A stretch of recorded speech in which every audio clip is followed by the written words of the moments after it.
अब आते हैं अगला जो टॉपिक है आपका, ये भी इंपॉर्टेंट है जहां से आपके एग्जाम में, अच्छा ये मैं सोच रहा था कि आपको थ्योरम का प्रूफ बता दूं, थ्योरम 6.1 का, लेकिन आज नहीं हो पाएगा प्रूफ। प्रूफ अगले क्लास में करेंगे, इसके कंसेप्ट को आज समझते हैं। देखो क्या क्या नाम है इसके, पहले तो नाम को ही समझिए क्या क्या है। बेसिक प्रोपोर्शनलिटी थ्योरम, इंग्लिश में बोला। इसका बी उठा लीजिए, यहां से पी ले लीजिए, यहां से टी ले लीजिए, ठीक है, तो ये बन जाता है बीपीटी, शॉर्ट फॉर्म में बहुत बार बोलूंगा मैं भी बीपीटी। इसी का नाम है क्योंकि ये थ्योरम थेल्स ने दिया था, थेल्स मैथमेटिशियन थे, तो उन्हीं के नाम पर इसका नाम रख दिया थेल्स थ्योरम। हिंदी में थेल्स प्रमेय, और उसी को हिंदी में कहते हैं आधारभूत बेसिक प्रोपोर्शनलिटी को समानुपातिकता थ्योरम को प्रमेय। तो आधारभूत समानुपातिकता प्रमेय बोलिए, थेल्स प्रमेय बोलिए, बीपीटी बोलिए, या बेसिक प्रोपोर्शनलिटी थ्योरम बोलिए। इतना सभी नाम के बाद अगर कुछ कमी था तो एक नंबर डालना कमी था, क्योंकि आप चैप्टर नंबर 6 में पढ़ रहे हो और ये पहला थ्योरम है, तो इसका नंबर कर दिया 6.1, तो थ्योरम 6.1 भी बोल सकते हैं। अच्छा ये कोई स्टैंडर्ड नहीं है, कोई बुक में अगर चैप्टर 8 हो तो वहां लिख देगा थ्योरम 8.1, ठीक है, तो थ्योरम का नंबर कोई फिक्स नहीं होता, ये तो आपके बुक के अकॉर्डिंग थ्योरम 6.1 है, ठीक है, तो ये लिखा रहता है थ्योरम 6.1, लेकिन कोई स्टैंडर्ड नहीं है, ठीक है, तो ये एनसीईआरटी बुक के अकॉर्डिंग थ्योरम नंबर 6.1 क्या कहता है इसका स्टेटमेंट देखते हैं, ठीक है। प्रूफ नहीं करेंगे आज, प्रूफ अगले क्लास में कर लेंगे। तो स्टेटमेंट क्या है, कहता क्या है थ्योरम, ये पढ़ाया भी है पहले आपको एग्जाम के टाइम पर। यदि किसी त्रिभुज की एक भुजा के समांतर अन्य दो भुजाओं को भिन्न भिन्न बिंदुओं पर प्रतिच्छेद करने के लिए एक रेखा खींची जाए, तो ये अन्य दो भुजाओं को एक ही अनुपात में विभाजित करती हैं या विभाजित हो जाती हैं। बहुत लंबा कहानी हो गया, इसको ब्रेक करते हैं कि क्या बोला ये। देखिए इतना तो समझ में आ गया कि सर एक त्रिभुज की बातें की गई है कहीं ना कहीं, ठीक है, तो एक त्रिभुज की जब बात की गई है तो मैं यहाँ पर एक त्रिभुज बना लेता हूँ, ठीक है, एक त्रिभुज बनाया, ठीक है, इसका नाम दे दिया त्रिभुज एबीसी, ठीक है। अब इस किसी त्रिभुज की एक भुजा के समांतर, अब किसी एक भुजा के समांतर, तो मैं क्या कर रहा हूँ, भुजा बीसी के समांतर एक लाइन खींच रहा हूँ, और जो बाकी अन्य दो भुजाओं को भिन्न भिन्न बिंदु पर प्रतिच्छेद करे, मतलब बाकी दो भुजा मतलब ए बी और एसी, तो ए बी और एसी को प्रतिच्छेद करने के लिए एक रेखा खींच रहे जो बीसी के समांतर हो। तो मैं कुछ ऐसा एक लाइन खींच दे रहा हूँ जो बीसी के समांतर बना दिया, और ए बी और एसी को काट रहा है, ठीक है, ए बी और एसी दो भुजाओं को काट रहा है बीसी के समांतर, नाम दे दिया डी और ई, ठीक है, पॉइंट डी और पॉइंट ई, ठीक है। तो यहां पर बोल रहा है कि बाकी दो भुजा है ना, क्योंकि बीसी के तो समांतर गए, कटा कौन सा, ए बी और एसी, तो ए बी और एसी को बराबर अनुपात में बांटेगा कौन, डीई, ठीक है, अगर डीई बीसी के समांतर है तब ऐसा होगा, हमेशा ऐसा नहीं होगा, जब डीई बीसी के समांतर होगा तो आपको लिखना होगा यदि, ये हमेशा बताइएगा, यदि डीई जो है वो समांतर है सर बीसी के, जो लो लाइन बना है इसका मतलब क्या हुआ, समांतर का सिंबल है, बराबर का सिंबल नहीं है।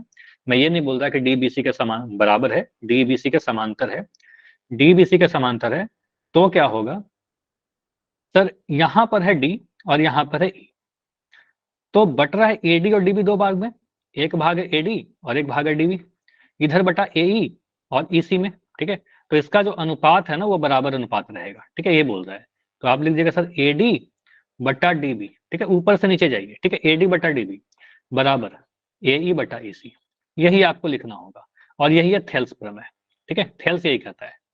समझ में आया क्या लिखा हमने, बस ये डायरेक्शन देखना है, एडी बटा डीबी बराबर एई बटा एसी, इतना ही लिखना था सिंपल।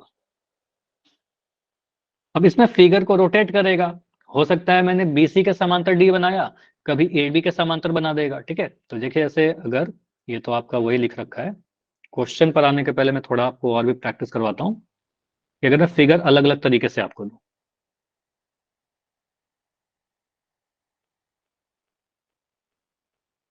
मैं ऐसे लाइन बना दिया, ठीक है, मैंने बोला पी क्यू आर एस, मैं सुनना मैं क्या बोल रहा हूँ, त्रिभुज पी क्यू आर है, और मैंने एक एस टी लाइन बना दिया, मैं पूछ रहा हूँ क्या ऐसा होगा पी एस बटा एस क्यू बराबर पी टी बटा टी आर, ऐसा होगा क्या, नो यस सर। सर। क्यों नहीं होगा, सर क्योंकि आपने इसमें कहा नहीं कि ये पैरेलल है। Very nice. तो यहाँ पर मैंने बताया ही नहीं कि पैरेलल है एस टी या नहीं, ठीक है। तो यहाँ पर कुछ भी सिंबल भी नहीं बनाया गया था, तो हम ऐसा नहीं कह सकते सर ये बराबर अनुपात में बटा या नहीं बटा, ठीक है। क्योंकि अगर मैं कभी भी ऐसे बना दूं या एक लाइन ऐसे बना दूं, अब ये थोड़ी बराबर यहाँ पर भी काट रहा है ना दो पार्ट में, ठीक है। ये हमारा पार्ट इतना दिख रहा है, कितना दिख रहा है, कितना दिख रहा है, इतना दिख रहा है, तो ये थोड़ी बराबर अनुपात में बटेगा, ठीक है। तो पैरेलल होगा तभी बटेगा। तो ये क्वेश्चन में मेंशन होना चाहिए ना, कई बार ऐसा होगा कि मैं भी लिखते हुए भूल जाऊं, ठीक है, तो वो एक मिस्टेक होता है, ठीक है। लेकिन क्वेश्चन एग्जाम में दिया रहेगा, ठीक है। तो हमेशा ध्यान रखिएगा कि अगर मैं ऐसा मेंशन कर देता एक सिंबल सा, एक छोटा सा निशान, अब ये क्या हो गया, एस टी लाइन जो है सर क्यूआर के समांतर है, ठीक है। तो यहां पर आप बोलिएगा सर अगर ऐसा आपने बोल दिया S T is parallel to Q R, अगर एस टी क्यू आर के समांतर है तो डेफिनेटली पी एस बटा एस क्यू जो होगा वो पी टी बटा टी आर के बराबर होगा, ठीक है। क्लियर? Yes sir. फिगर ऐसे अगर आ गया, क्योंकि ज्योमेट्री में क्या होता है, फिगर को रोटेट करेगा आपका।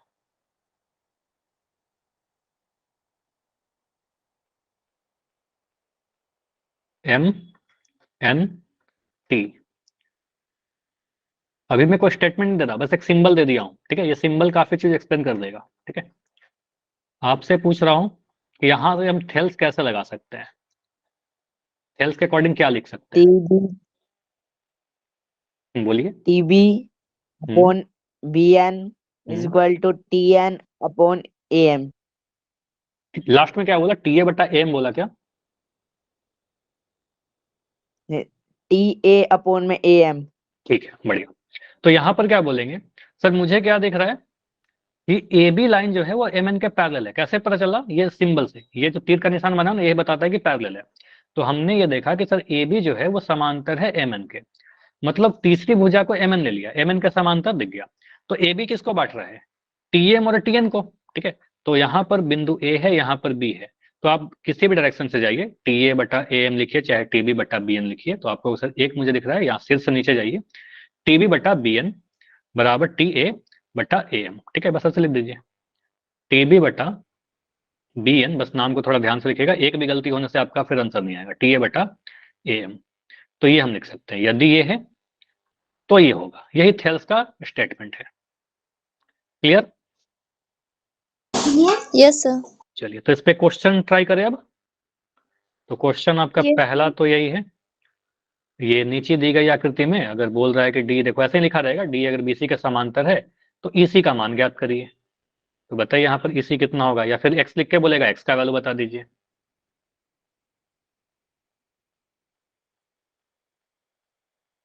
बोल रहा है कि ईडी लाइन जो है वो पैरेलल है आपके बीसी लाइन के। 2 सेंटीमीटर।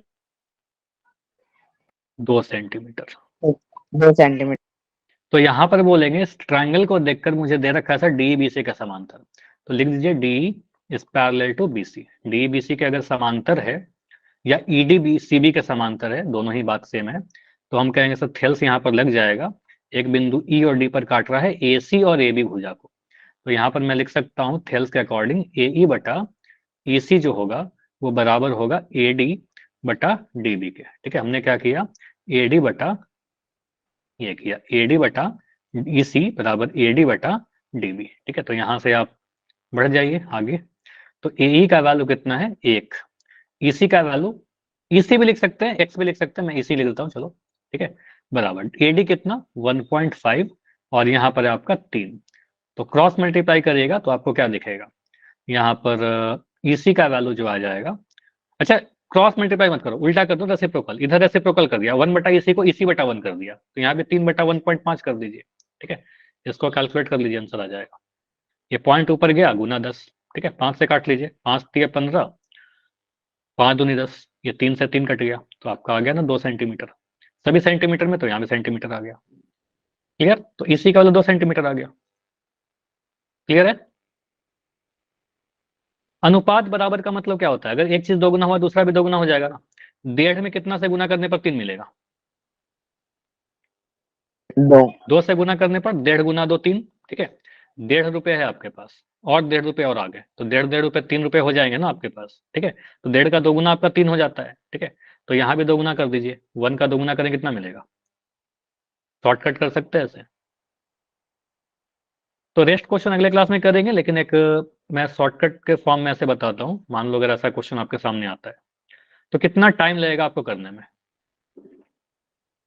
पी क्यू आर, यहाँ लिख दिया एस टी, लिख दिया यहाँ पर 5, यहाँ लिख दिया 15 मीटर मीटर, यहाँ लिख दिया 8 मीटर, यहाँ पूछ रहा हूँ एक्स कितना आएगा। 16 मीटर। 16 नहीं, 16 कैसे आएगा,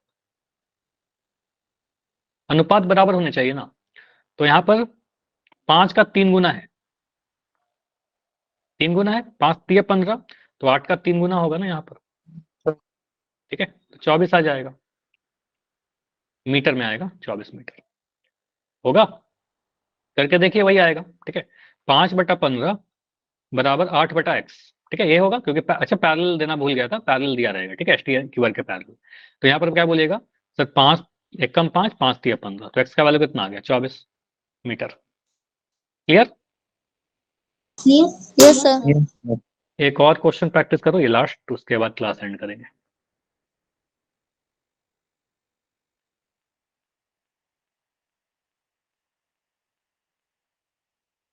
पैरेलल दे रखा है कि दोनों पैरेलल है, समांतर है। मैं यहाँ पर वैल्यू दे रहा हूँ PQR ST, वैल्यू आपका क्या क्या लिख दिया, 4 20 5 x 25। 25। कितना जल्दी आंसर आ गया, ठीक है। आप सीधे बोलिएगा सर मुझे पता है कि अगर पैरेलल है तो अनुपात बराबर होंगे। 4 का 5 गुना 20 होता है, 4 पंजे 20, तो 5 का 5 गुना x होगा, ठीक है, 5 पंजे 25, तो आंसर 25 आ गया। तो जहां भी ऑप्शन दिखेगा करके आगे बढ़ जाइए, ठीक है। अगर मैं यहाँ पर बोलूँ कि मुझे PR का वैल्यू बताइए, आप क्या बोलिएगा, व्हाट इज PR? 30। तो यहाँ पर PR फिगर को देखिए, फिगर में आपका PR कितना है, PT और TR को जोड़ दीजिए, ठीक है। तो PR क्या हो जाएगा, PR जो होगा वो PT प्लस TR है। तो आपने बोला PT कितना 5 और TR कितना बोला, अभी निकाला 25, तो ये 30 आ गया, ठीक है। 30 मीटर या जो भी रखा है, 30 मीटर सेंटीमीटर, वो तो डेटा पे डिपेंड करेगा, ठीक है। चलिए तो इतना पर रुकते हैं, और इसके आगे अगले क्लास में पोल के साथ इसको कंप्लीट करेंगे और इसका प्रूफ भी देखेंगे। कोई डाउट है तो बताइए आज के क्लास में, डाउट नहीं तो फिर लेफ्ट कर सकते हो। Bye everyone.